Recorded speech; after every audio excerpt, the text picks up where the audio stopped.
Hello everybody, welcome to my YouTube channel. My name is Tamala. I'm pretty sure everybody knows me. I'm here with my dad and we want to have a discussion about maybe a little bit of a debate, a little bit of a conversation about something. I had an opinion on something and my dad said we had a talk this morning and my dad said something about this generation. What did you say? That is a lost generation. That it's a lost generation. from the 2000. From the 2000s. Somebody said on Facebook that God has created a very lost generation from 2000 up to now. Yeah, so that's. And then I said, I said that Generation Z I feel, is a product of your generation is Gen X, right? I think so. Gen X. The generation before that is what? Why? Why Gen X? Yeah, something like that. If we are wrong. There's the baby boomers. Okay, so that's after the World War. I don't know, but yeah. Then I don't know which generation. Let me close this window. You're gonna do this research and you're gonna correct put it in the video. So we are going to debate that. So first, I'm going to state my points and we'll leave the best for last. My dad will refute them if he feels like it, of which he will, because we have different standpoints on this. And one thing about our family, especially with me and my dad, I think we are very strong characters, so we have different opinions. And when we have different opinions, it's very if we have strong opinions on something, we like to vocalize our opinions and we will dispute them, but in a nice manner, because as you can see, me and my dad, we don't dislike each other but we have different opinions. So I feel, let me start with mine. I feel that a lot of the things, if you are going to use an example, we can use music as an example, which in our generation is degraded. Music in our generation is degraded, and the things that people are singing about, rapping about, all this stuff, it's vile, it's disgusting, and that we can all agree on. But hey, this is shaking. Can you be able to hear it? Yeah, they'll be able to hear. They won't even hear that noise too much. And also the shaking won't show because it's got a image stabilization. Okay. What was I saying? Okay, yeah, the music are being degraded. So, but if we really look at it from a certain standpoint, when we were younger, when I was younger, when my dad maybe was younger, there was music that was like explicit from, let's say, your generation. But the difference is they used to put the words in the music video explicit, so that you know that this song is explicit and children shouldn't listen to this song. Yeah. And that it's not for the album also will be labeled as parent advisory or something like that. They would label those things. I personally feel like they started slowly, starting from your generation, to influence our generation. So they started from there. They start slowly, and then once they got to our generation, they just released everything they wanted to do. Because I feel like the people in your generation and the generation before didn't know the plans of the people who were influencing the stuff, the music. So when they influenced the music, they were kind of testing the people of their generation to see, are they gonna accept it?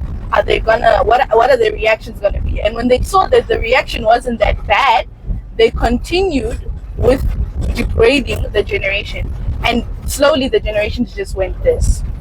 It just went down and down and down and down. And not saying that the parents or what of that generation are at fault. No. But I'm saying that that generation was the start of this. Everything that started before, everything that is now is a product of what was before, or whatever you're going through in the life. It's true. Whatever you're going through in your life right now, it is something that you did yesterday that caused it. I think you told me that. Oh yes, I said that. Anything that you do today, anything that you're going through today, if you're suffering today, if you're struggling today, it's a decision that you made yesterday. Yeah. So the same. Or as a child, it's the decision of somebody whether it's your parents, the decision that they made are making made. you to suffer today. Yes. Yeah. And I remember Dada, when we were talking this morning, he said it was a blame game. Yeah. I think it's an accountability issue. It's more about accountability. I feel like in our generation, the next generation, which is Gen Alpha, is going to be the most degraded generation. Why? Because us in our generation, we are doing vile and disgusting things, and the next generation are going to become worse because of what we are doing. Yeah. And then we are going to be like, hey, but these kids in this generation, we never used to do this when we were younger. The same thing our parents are saying, but it's because of the things that we did in our generation. And it's not specifically you who did it, but the ideologies that people are promoting. Like people in Hollywood, some people walk naked in the streets. Not completely naked, they say they are half naked. In the future, the kids are going to be like, what's the difference? Think we can just walk naked in the streets. Then that will be normalized. The same way this is normalized, the same way everything else is normalized. So I personally feel that is, that even when it comes to smoking, children in older generations didn't smoke in front of their parents, but they still would smoke. They would hide it. They would go behind, they would see their mom smoking, and their mom would tell them don't smoke. Older moms would tell don't smoke, and then they'll go behind her and smoke. And then the kids that they will have, which is in our generation believes in gentle parenting. Now they'll gentle parent the child and be like, me also, I used to smoke when I was younger. It's just a phase. She'll get over it. It's just a phase. And then now that kid is also going to start doing that, and then it's gonna just keep going. And then maybe that kid is gonna have a child who doesn't want to smoke, and now she doesn't smoke, but the people around her are smoking, and then she will have kids, and then when the kids of the next generation that she's not in are doing that stuff, she's gonna be like, but why are they doing this? Because of what happened before. And that is just maybe how you see it. How I see it. Because everything that happens today, the reason why Malawi, maybe there's some problems in Malawi or anything. The line is long. It's long. Yeah. Malawi, maybe the things that are going on in Malawi, the reason why it's like this is because we made a decision before this that caused this to happen. So next time, if you make another decision and things go worse, you can't blame the person. Like let's say if it's in terms of like maybe voting, and you voted, and then the person is doing things that you knew while you were voting that they were going to do, you can't blame that person. You have to blame yourself. And then even if you didn't know, you still have to blame yourself and be like, I could have made a better choice. Now I'm going to make a new choice. Everybody, you should be accountable for what you do. If anything goes wrong in your life, even if you think it's not your fault, it's your fault. Anything that happens, even if you think it's not your fault, it is your fault. I like that one. You could have prevented it somehow. What did Andrew Tate say? He said that if you got into a car accident, even if I got into a car accident, it's my fault. I could have been more careful. I could have looked at the road more, and I could have, anything that happens, even if it's a misfortunate thing that you didn't expect to happen, but you could have avoided it in some way. If you see it in life like that, if you see life in a way where everything is your fault, you will try your best not to make faults. But if you try to just like say, it's this one who did it to me, it's that one who did it to me, then you will continue making mistakes. So I feel like in terms of the generational thing, we are going to start blaming our next generation and say, why are you guys like that? Why are you doing this? Why are you doing that? We never did it, not knowing that it was us. We were the problem. So if the next generation that coming after us is going to be an issue, we should blame ourselves. We should blame our own generation, because it is our fault. It's not their fault. You can't blame. It's like blaming a kid who is a thief, like a full-on thief, when their mother used to pickpocket a little bit, but she didn't steal fully, but she would like pickpocket here and there, and now he becomes a full-on thief, and now you're blaming the child. You can't blame the child. It's the mother's fault. So that's just how I feel about it. Oh yes, the first thing that I want to say is that I love you, and I love you because of the way you think. The fact that you were taking ownership You look at life that you must take ownership of the mistakes that you make in your life. That, my daughter, is one of the reasons why I love you even more. You understand what I mean? Yeah, because that's what I've done myself. My father never left me a house. My father never lived a house for me. You understand what I mean? Yeah. And I cannot blame my father for not working hard and leaving inheritance for me. So I said, no, the fact that my father didn't leave anything for me, but myself, I'll make sure that I leave something for my children. So that's why I've been working like this. Because if I leave nothing for you, I'm not gonna say because my father didn't leave anything for me, that is why I'm not leaving anything for you. No. I take responsibility for myself to say, my children, I'm going to give them a good life. I'm going to take them to a good school. I'm going to make sure they go to university, and I'm going to leave inheritance for my children. So I like that you think like that. Okay, now we argued about the product, saying that whatever happens here is a product of our life. Yeah. And I was disputing it because now that you have explained it, it makes sense. But when you just say it like that, the way I worded it. Yeah, when you say this generation is a product of you, then it doesn't sound right. It doesn't sound right. Because the generation before us was a good generation. You understand? So that's why it doesn't sound right. And I understood why. That's why I was like, we should debate it. Yeah. And we should talk about it on a video. Because I understood that the way that I worded the thing wasn't right. Yeah. Because the generation before us was like, it was a good generation, and it was better than this generation. Yeah. But even the generation before us was better than our generation. And I'll use this example. I don't know if I've ever had this conversation with anyone before, but using this example of a phone, right? An iPhone. They start small. I don't know if they started with flip phones. Yeah. And then maybe they saw, there are things that we like in this phone, and then there are things that we don't like. The things that they liked, they kept. The things that they don't like, they took away. With generations, the thing like let's say dressing. Yeah. The things that your generation, we were like, people were covered, so then they started introducing a new thing where people are dressing like more revealing, and they liked that. So they kept that from the things that they started in the day. So they kept that. The older things from the generation they left. Because there are good things that from Gen X that are brought into Gen Z that we are all seeing. Technology, infrastructure, but there are also bad things. The same way in our generation, there will be good things that people will get from our generation. Very good things. But there will also be very, very bad things that they're going to get from our generation. Yeah. So... Hey. And you also talked about Andrew Tate. And like for me, I have always encouraged you to watch Andrew Tate as a female, because I would like you to have a perspective of a modern man. What does a modern man think? Now, once you understand what the way a modern man is going to help you yourself also. Because now, when you meet a boyfriend or you are in a relationship, you will be able to know how to behave, how to act, and how to deal with the situation, and how to handle that person, because you know how they think. You understand what I mean? So that's why I allow you to watch Andrew Tate. I don't think there are many parents that can allow an 18-year-old daughter to watch Andrew Tate, because all they see a bad guy, but he is a representation of the modern guy. Only that he's coming out in the open and start to speak.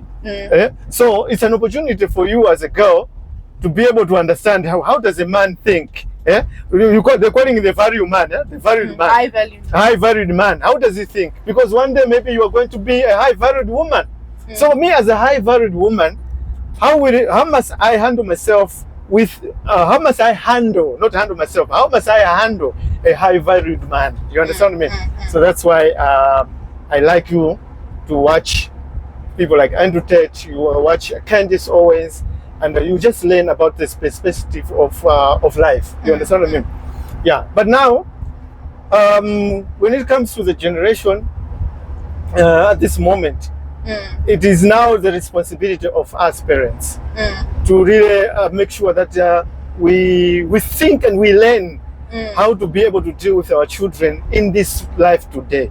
Because the life that you're going through, the pressure that you are experiencing cannot be compared with the pressure that I experience. You're experiencing more pressure and more stress than I have ever experienced when I was young. Because when I woke up in the morning, all I knew was to go in the street just to play and whatever. Get dirty, come home and be beaten up for getting dirty. But you are exposed to a deeper world. I mean, you are on social media. There's a lot of technology around you. So you at your age, you know a lot more than what I knew at the same age that you are. And that's why the parents today are missing when they say, no, a child needs to be disciplined. A child needs to be beaten up, you know. But what they don't understand that child beating up is not going to handle beating up the same way that we handled it. You understand me? So we have to be very sensitive as parents on how we take care of the children. And another thing is, a child like yourself, you need us parents more than you need your friends in this life today. So you need us. We need to be there, because your friends out there are so many friends who are experiencing a lot of stress and a lot of peer pressure. Everybody's going through. They're going through a lot of problems. So it will be difficult for your friends to console you. But your parents, they'll be able to console you and understand, and they could be able to listen better and guide you on how you must be able to deal with the situation that we're experiencing now. So that's how I see life, and I agree with what you're saying. I don't disagree with anything that you said. But the wording, because it makes me feel understand that you're saying, I'm not taking responsibility of we the youth of today. We're not taking responsibility of being not a children or whatever, because it started with you. No, even if it started with us, you can become a better person than us. You should be aiming at being better than us. Not saying I can be worse because you were also bad. You understand what I mean? I understand. And on the beating of my dad and my mom, I think maybe Wanga got the most, but boys are naughty. Who is Wanga? Wanga is my brother. Okay. He got the most hidings and stuff because he was naughty. He's a boy. Boys are very naughty. Me, I never really got beat up like that, or maybe they just grew. But and with Wanga himself, like you didn't also hit him a lot. Not even a lot. Once? Me, I've hit Wanga maybe once in his life, but his mom has beaten him a lot of times. But me, it is either once or twice in his entire life. And the last time I beat him up, he was so shocked that I beat him up. And he looked at me, he was crying, but looking at me like saying, really, this man really beat me up. That's how I felt when the way he looked at me and he was crying.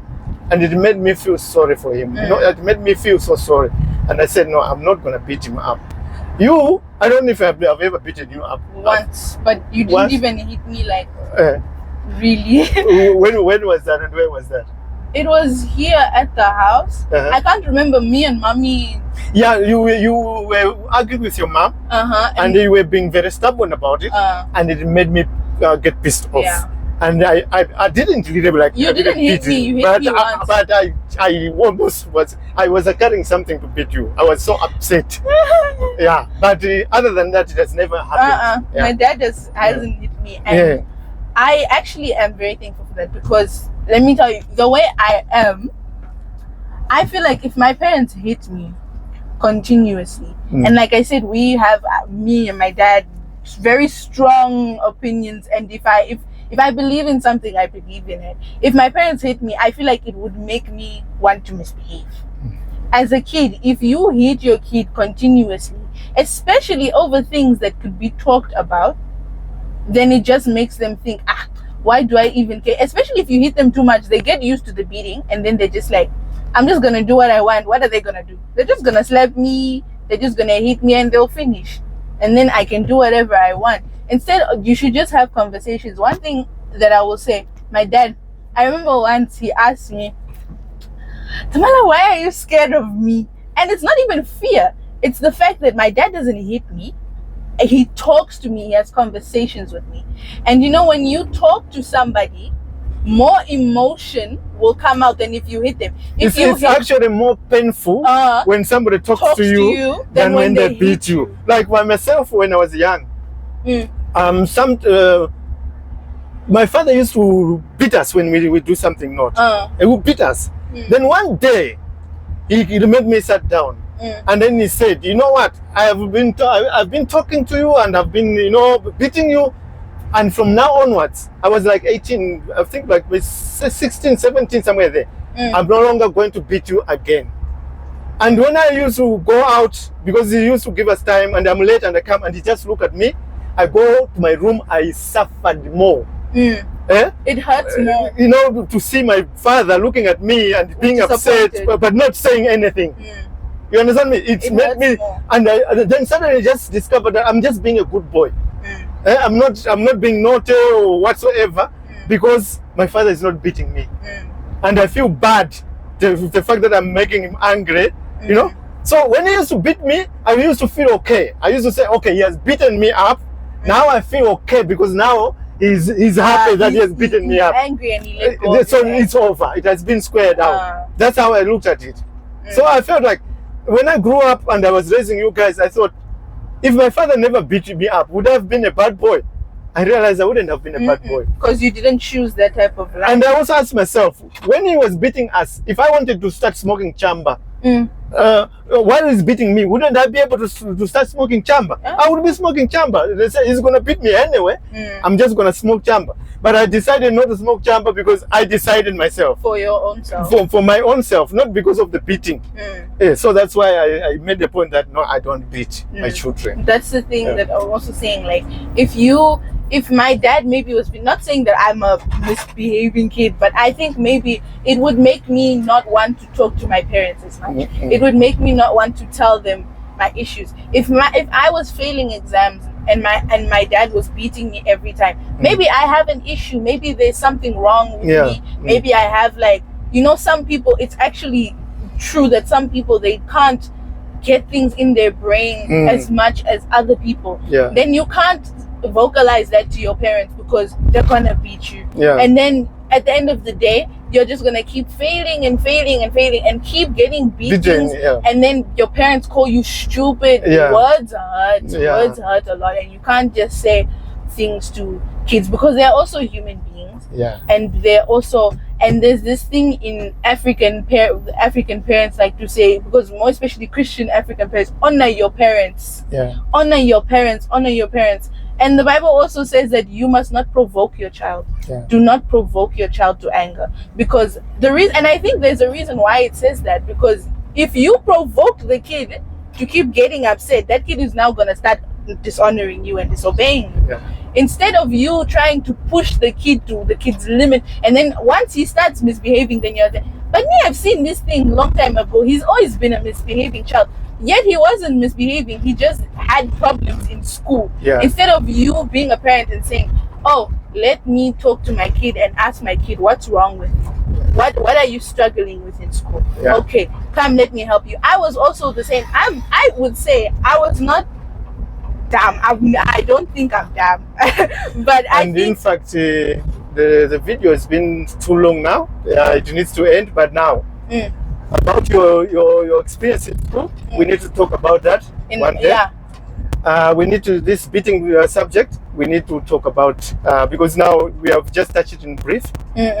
We need to talk about that because, and me also, I would like to, I like it that we are engaging on this. And maybe it's many young people there will be helped to have a right how to stop a dad from beating you. Or how to stop your mom from beating you. So I'm going to teach your friends, young generation, how to engage your parents, sit down with them, and make them parents who listen and parents who beat. So we will talk about that also. Okay. Bye. Thank you very much. Bye. Bye.